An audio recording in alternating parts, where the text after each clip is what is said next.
Pero sabemos que todo lo que la ley dice, lo dice a los que están bajo la ley, para que toda boca se cierre y todo el mundo quede bajo el juicio de Dios, ya que por las obras de la ley ningún ser humano será justificado delante de él, porque por medio de la ley es el conocimiento del pecado. Pero ahora, aparte de la ley, se ha manifestado la justicia de Dios, testificada por la ley y por los profetas, la justicia de Dios por medio de la fe en Jesucristo, para todos los que creen en Él, porque no hay diferencia, por cuanto todos pecaron y están destituidos de la gloria de Dios, siendo justificados gratuitamente por su gracia, mediante la redención que es en Cristo Jesús, a quien Dios puso como propiciación por medio de la fe en su sangre, para manifestar su justicia a causa de haber pasado por alto en su paciencia los pecados pasados, con la mira de manifestar en este tiempo su justicia, a fin de que Él sea el justo y el que justifica al que es de la fe de Jesús. El tema de hoy, hermanos, en esta mañana es lo que la ley no puede hacer. Hemos estado viendo a lo largo de estos estudios ya varias semanas, varios domingos.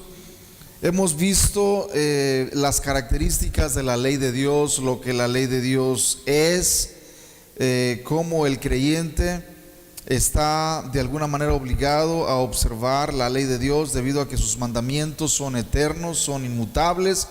Esos mandamientos no cambian con el paso del tiempo, ni cambian tampoco con el cambio de ciertas épocas o modas.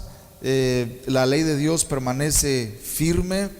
Cristo dijo: el cielo y la tierra pasarán, pero mis palabras no pasarán, y que Él no había venido para abrogar la ley, sino para cumplirla. Sin embargo, hay algo que la ley no puede hacer, y en esta mañana estaremos viendo qué es lo que la ley no puede hacer.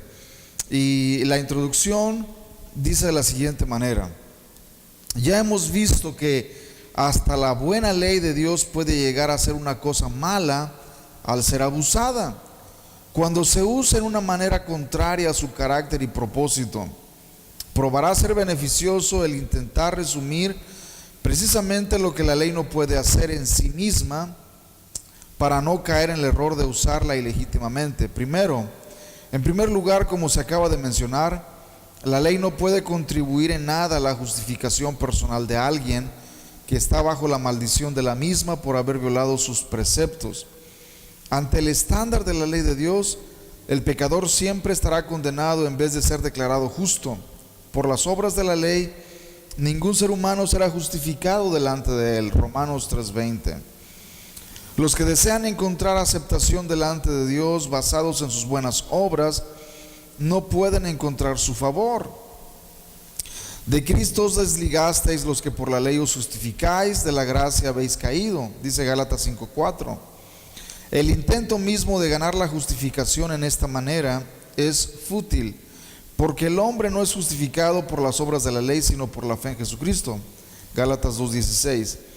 Segundo, la ley tampoco puede romper la influencia y el poder paralizador del pecado en la vida de una persona. El principio del espíritu vivificador de Cristo libertó a Pablo del principio del pecado y de la muerte. Así que él dijo: porque lo que era imposible para la ley por cuanto era débil por la carne, Dios, enviando a su Hijo, condenó al pecado, para que la justicia de la ley se cumpliese en nosotros, que no andamos conforme a la carne, sino conforme al Espíritu. Romanos 8:3-4. Por la carne, Pablo quiere decir la naturaleza pecaminosa dentro de cada hombre, la cual está en guerra contra Dios y en rebeldía contra sus principios justos. Sencillamente, la ley de Dios nunca podía vencer esta naturaleza pecaminosa y producir conformidad a su modelo de justicia. La ley no podía dar poder para obedecer, ni tampoco poner un fin decisivo al poder de la desobediencia. La ley podía mostrar lo que era correcto, pero el carácter viciado del pecador le impedía hacer el bien. Ante este fracaso, la ley era inútil para remediar la situación. Sin embargo, Dios condenó al pecado y destruyó su horrible poder enviando a su propio Hijo para salvar a los pecadores. El Hijo dio su Espíritu a los creyentes para darles la capacidad de obedecer la ley. por cuanto ellos eran impotentes, mas ahora tienen poder. Hemos siempre de recordar que la ley es solo un modelo, no puede suplir el poder para obedecer el modelo. Pablo expresa esta verdad diciendo: no estáis bajo la ley, sino bajo la gracia. Romanos 6:14. La persona que está bajo la ley tiene sus recursos y poderes determinados exclusivamente por la ley. El contexto es la clave para comprender correctamente la declaración de Pablo. El estar bajo la ley es como tener al pecado dominando dentro de uno mismo, como si el pecado tuviera dominio sobre uno, o que uno fuera siervo del pecado. En vez de estar bajo la ley y a causa de su impotencia, esclavizado al pecado, Pablo ve al creyente más bien bajo la gracia, es decir, bajo el poder determinativo de la obra misericordiosa y poderosa de salvación. Esta gracia lo convierte en un siervo de justicia y obediencia. Estamos ahora bajo el poder capacitador de la gracia de Dios para que podamos obedecer la ley de Dios que previamente transgredimos. Esta interpretación de la frase de Pablo nos ayuda a ver el lugar y la función apropiada de su declaración en su contexto preciso. En su plenitud, el argumento de Pablo es: porque el pecado no se enseñoreará de vosotros, pues no estáis bajo la ley, sino bajo la gracia. ¿Qué pues? ¿Pecaremos porque no estamos bajo la ley, sino bajo la gracia? En ninguna manera. En tal contexto, es claro que el estar bajo la ley es una posición de impotencia, en tanto que estar bajo la gracia suple la fuerza espiritual para dejar de pecar y para obedecer los principios justos de Dios que se encuentran en su ley. Y número 3, finalmente, es importante recordar que la ley entregada por Moisés nunca pudo realmente perfeccionar cosa alguna, tal como nos dice Hebreos 7:19. Aun cuando prefiguraba hermosamente en sus promulgaciones ceremoniales al ministerio salvador de Jesucristo, la ley nunca aseguró con sus repetidos sacrificios la redención eterna que el pueblo de Dios necesitaba. Solo la venida del Salvador prometido, su muerte expiatoria y la resurrección justificadora podían lograr la esperada salvación de los creyentes. La ley no podía lograr la remisión de pecados, solo testificaba de su realidad venidera. En conformidad, no fue promulgada la porción ceremonial de la ley del Antiguo Testamento para ser observada literalmente para siempre, como la observaron los santos del Antiguo Testamento.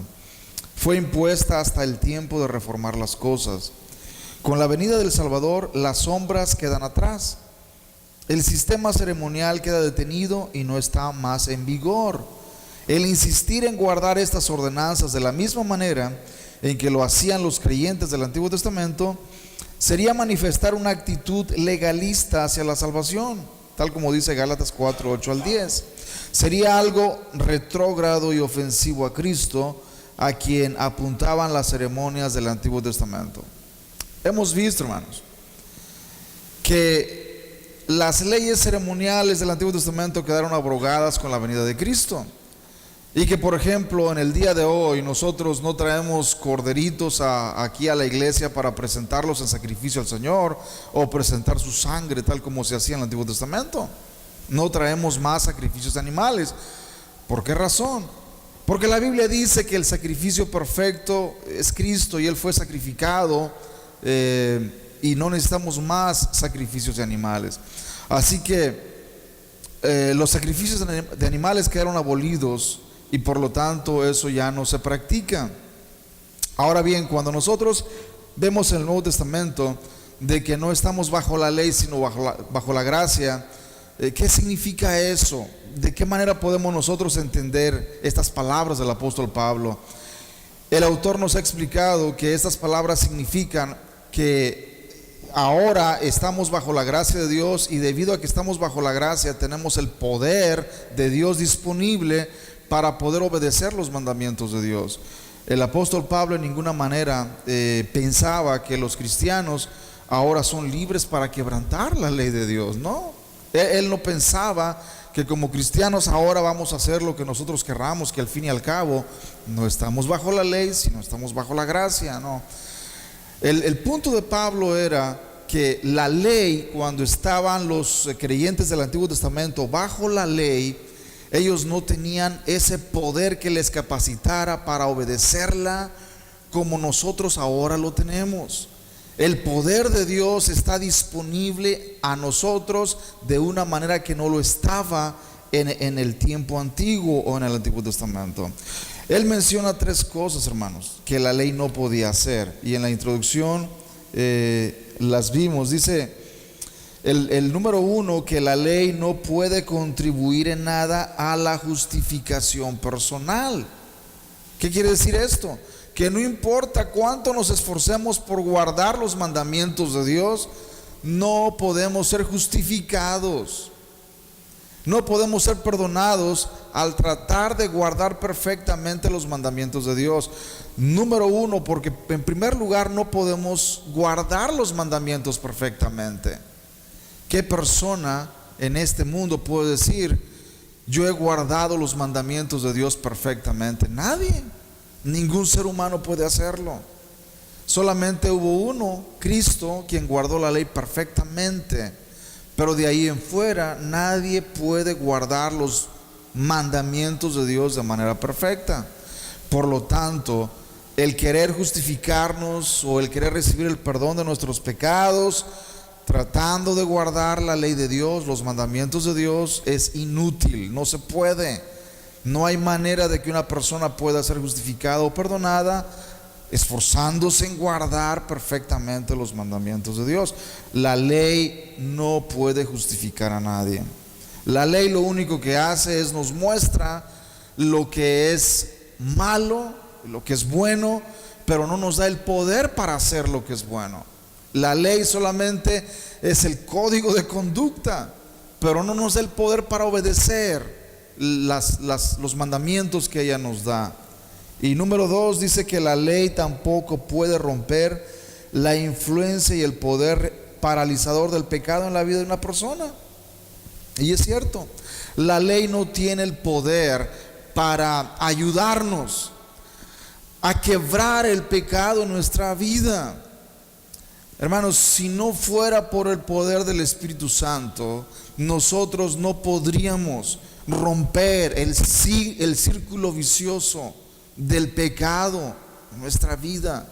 El creyente abandona el pecado, aborrece el pecado y se abstiene de pecar debido a que el Espíritu Santo está en su vida. Es una realidad. Todo aquel que no se abstiene de pecar y que se deleita en el pecado puede ser una muestra, un símbolo de que no tiene el Espíritu Santo en su vida, porque todo aquel que tiene el Espíritu Santo de Dios en su vida rechaza el pecado, se esfuerza por obedecer al Señor y se abstiene de toda especie de mal. Así que la ley en sí misma no puede romper el poder del pecado en nuestra vida.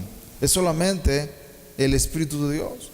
El Espíritu Santo que nos ha sido dado es el único que puede ayudarnos para romper todo pecado, toda atadura de pecado en nuestra vida.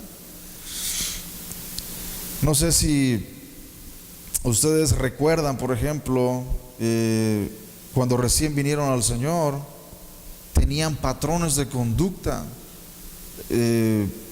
patrones de hacer ciertas cosas y se hacían como algo normal, porque eso era normal en la vida que vivíamos.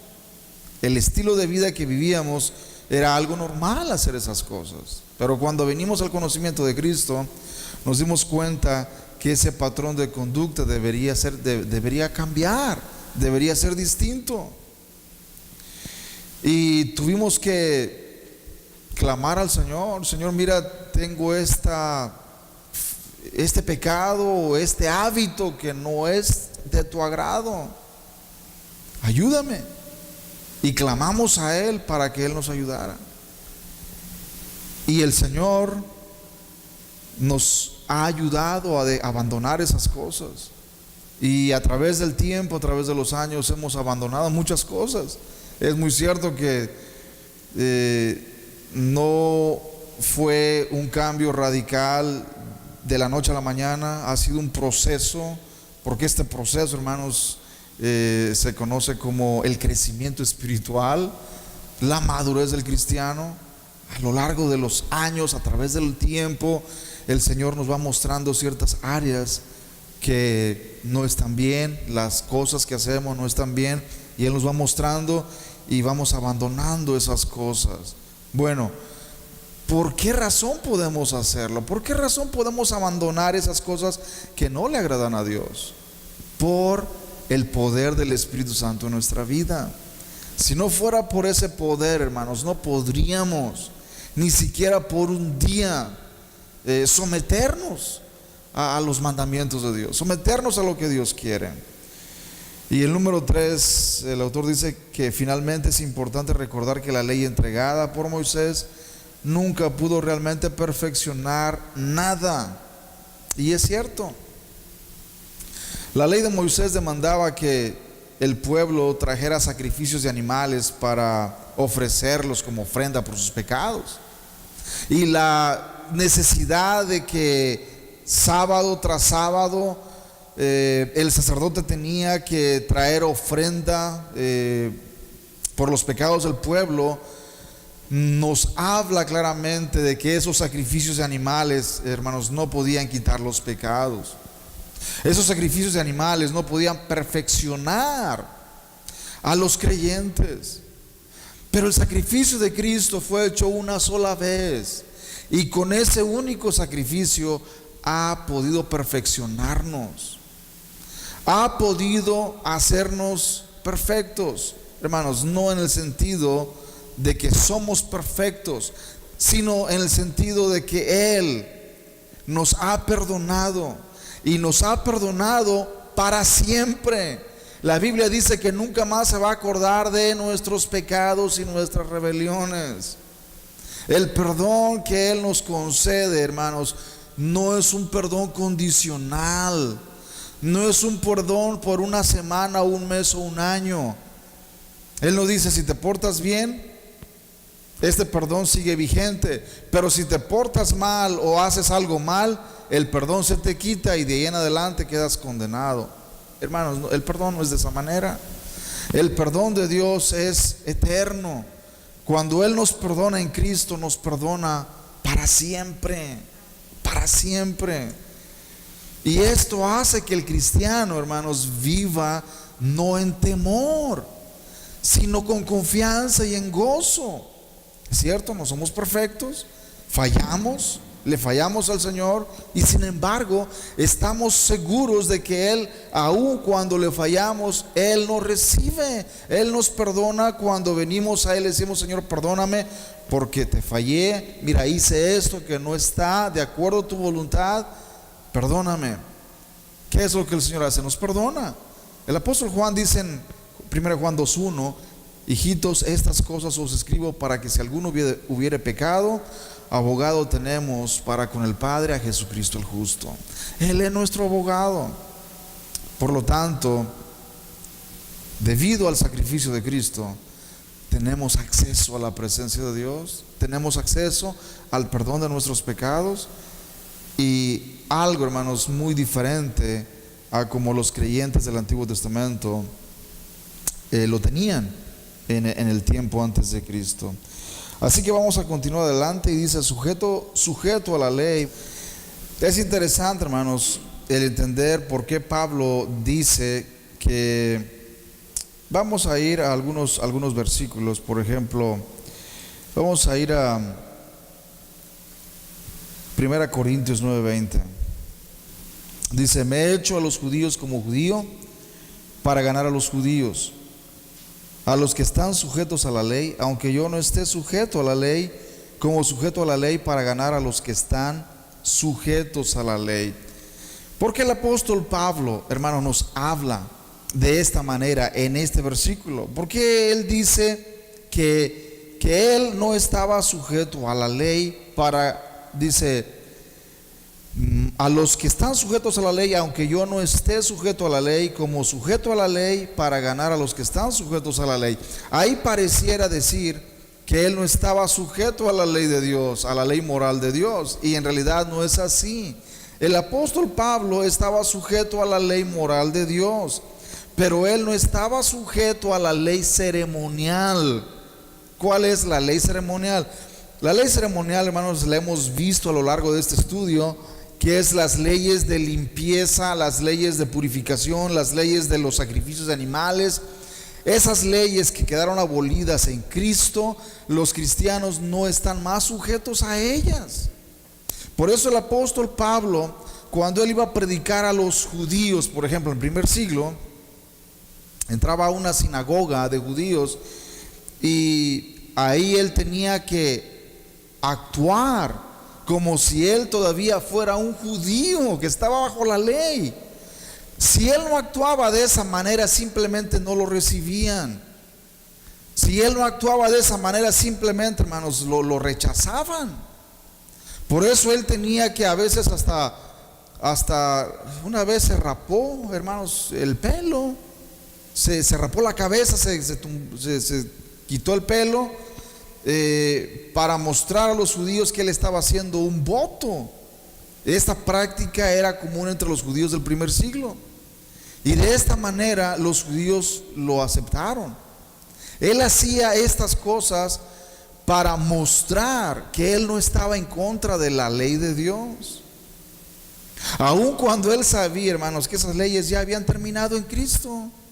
Aun cuando él sabía que esas leyes ceremoniales leyes de limpieza, de purificación y de tantas cosas que los judíos observaban ya no estaban vigentes, habían expirado en Cristo. Y aún así, él, cuando hablaba con los judíos y les presentaba el evangelio, él parecía que todavía él observaba estas leyes. Es más o menos similar, hermanos, a como por ejemplo se dice que Hudson Taylor, un misionero en la China, fue a predicar el evangelio en 1800. Y él, al llegar allá, hermanos, se encontraba mucha oposición. La gente no recibía el evangelio. La gente lo rechazaba y lo rechazaba. Y él aprendió el lenguaje. Él llegó incluso a vestirse como los chinos. Él llegó a dejarse crecer el pelo y se hacía una trenza como los chinos en aquel tiempo, para que la gente pues pensara que él era uno de ellos.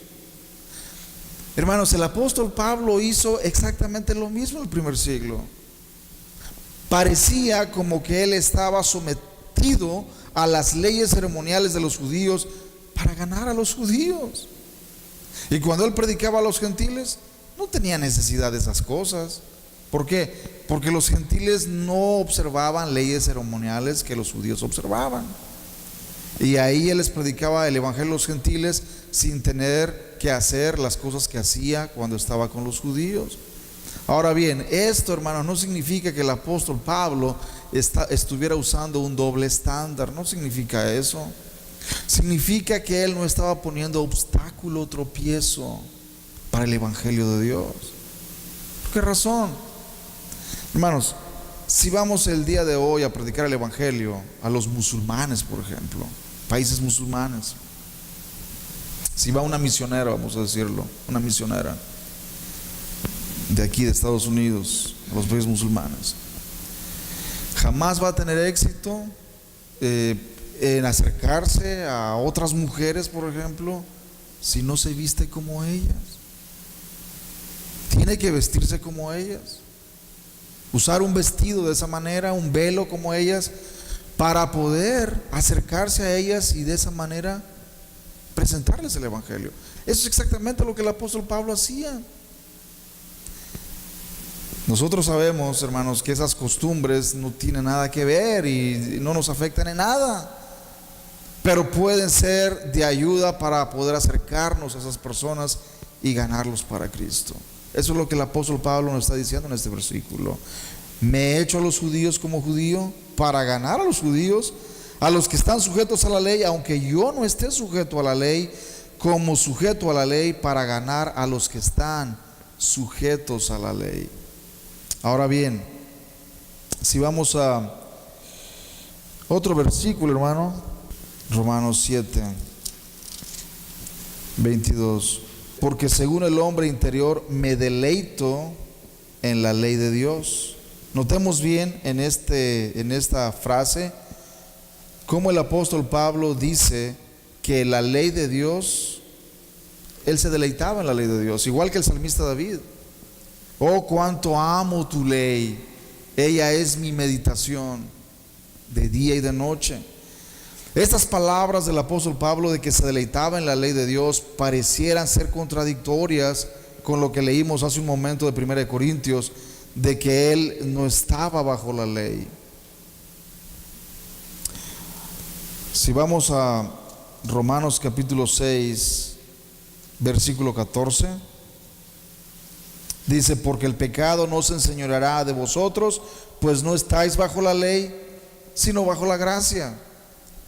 ¿Cómo es posible que en un versículo él diga que se deleita en la ley de Dios y en el otro diga que no estamos bajo la ley sino bajo la gracia?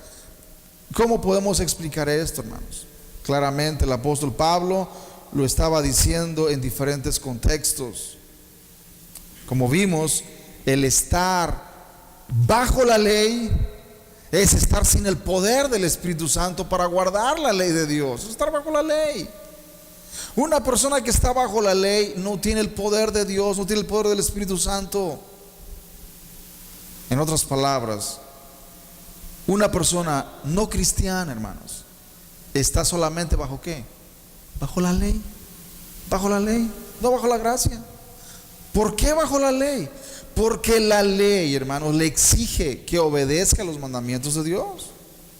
La ley de Dios le obliga a guardar los mandamientos de Dios. Fíjense bien, no le da el poder para guardar los mandamientos de Dios, le exige obediencia a la ley de Dios. Por eso los no creyentes, hermanos, están bajo la ley, obligados a guardar la ley, pero no tienen el poder para guardar la ley. Pero el cristiano, el que ha venido a Cristo para su salvación, el que ha reconocido a Jesucristo como el único Señor y Salvador de su vida, él está bajo la gracia. ¿Qué quiere decir esto? Que tenemos el poder para obedecer los mandamientos de Dios, porque el Espíritu Santo nos ha sido dado y tenemos el poder para obedecer y someternos a los mandamientos de Dios. Esto es tremendo, hermanos, es muy interesante. Estar bajo la ley es estar sin Cristo, estar lejos de Cristo, bajo la ley. Pero estar bajo la gracia es tener a Cristo y tener el poder del Espíritu Santo en nuestra vida para obedecer esos mandamientos del Señor. Vamos a hacer unas citas ahí en Hechos capítulo 21 para ver cómo el apóstol Pablo actuaba en cierta manera cuando estaba con los judíos y así poder presentarles el evangelio.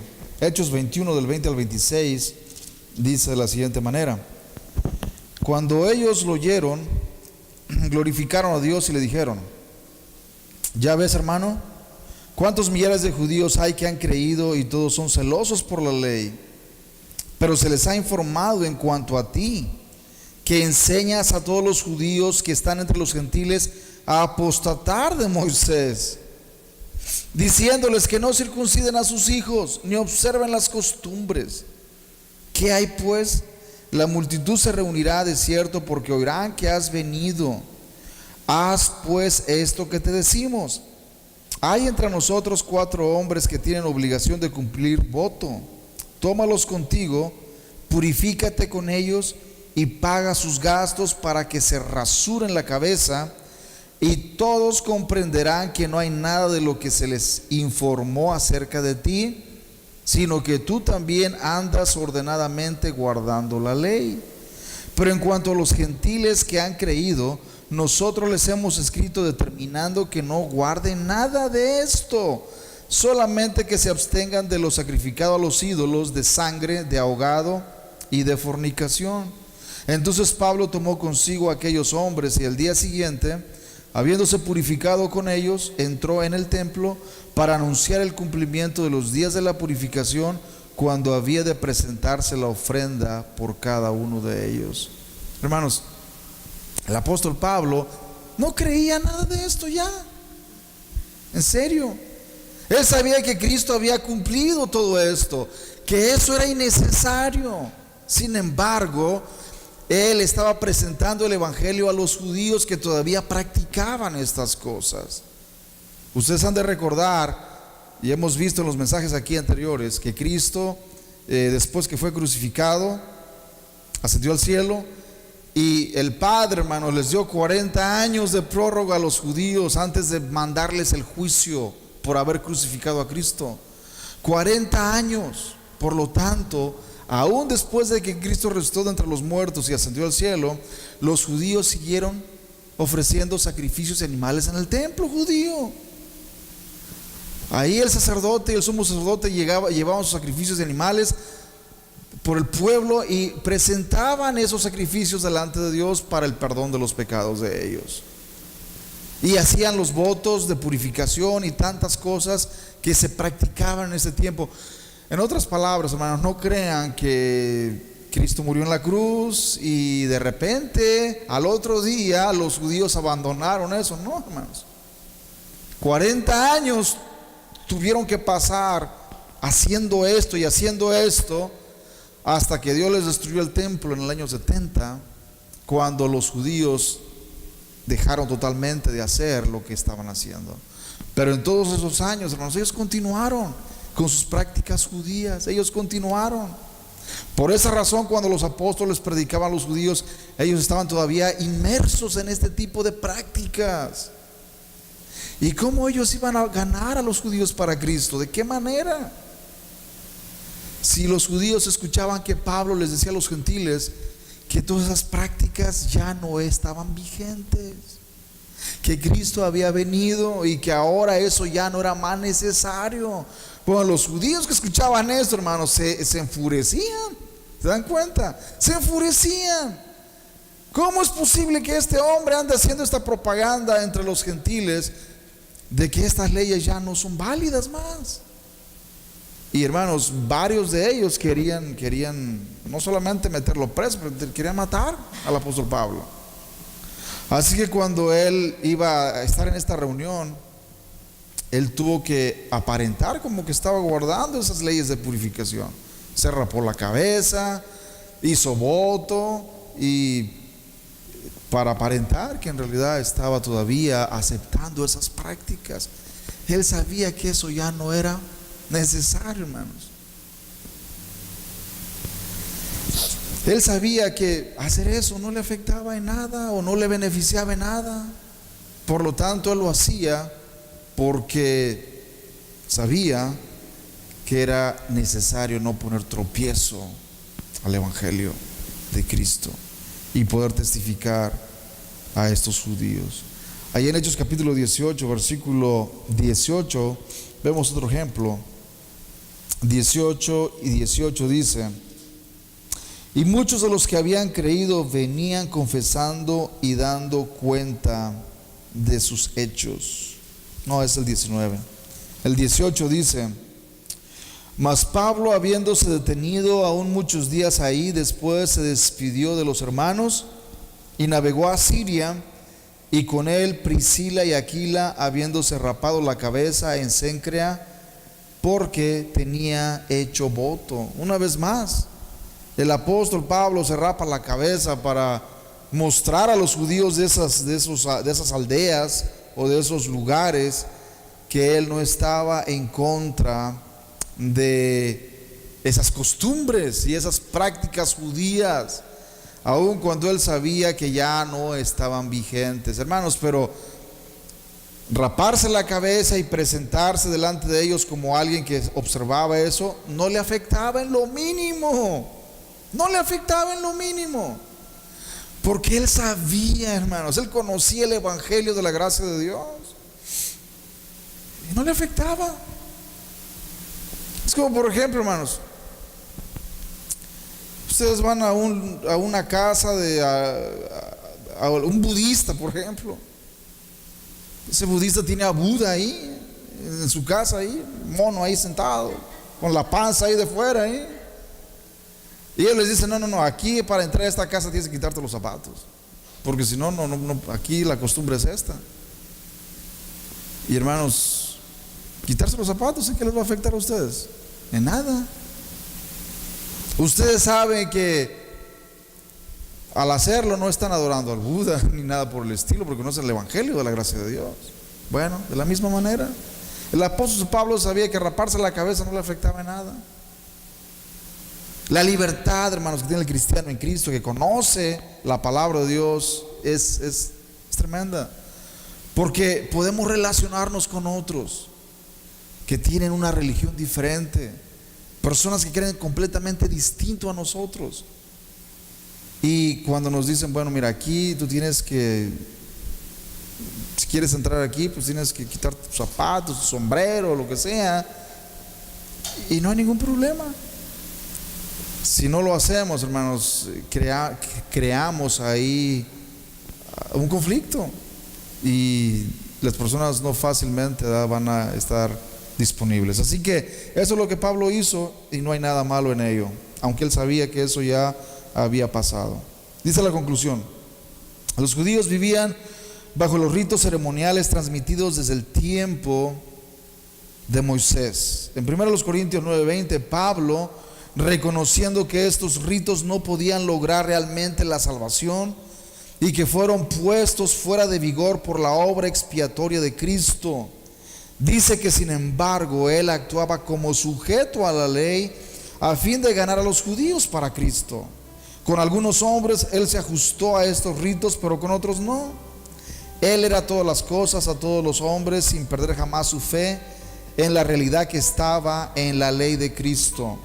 Y en este caso no dejaba de ninguna manera de sujetarse a la ley de Dios. Por supuesto que no, hermanos. Si nosotros nos llegáramos a quitar los zapatos en la casa de algún budista, no dejamos por eso de sujetarnos a la ley de Dios, ¿no? El apóstol Pablo tampoco. No dejó de sujetarse a la ley de Dios. Él sabía lo que era la ley de Dios y lo que no debía hacer y lo que sí debía hacer. Él la conocía, y por lo tanto él no le afectaba en nada raparse la cabeza para que ellos pensaran que él también estaba guardando la ley igual que ellos, y no era así. El apóstol Pablo sabía que esas ceremonias habían terminado y el cristiano ya no tenía por qué guardarlas.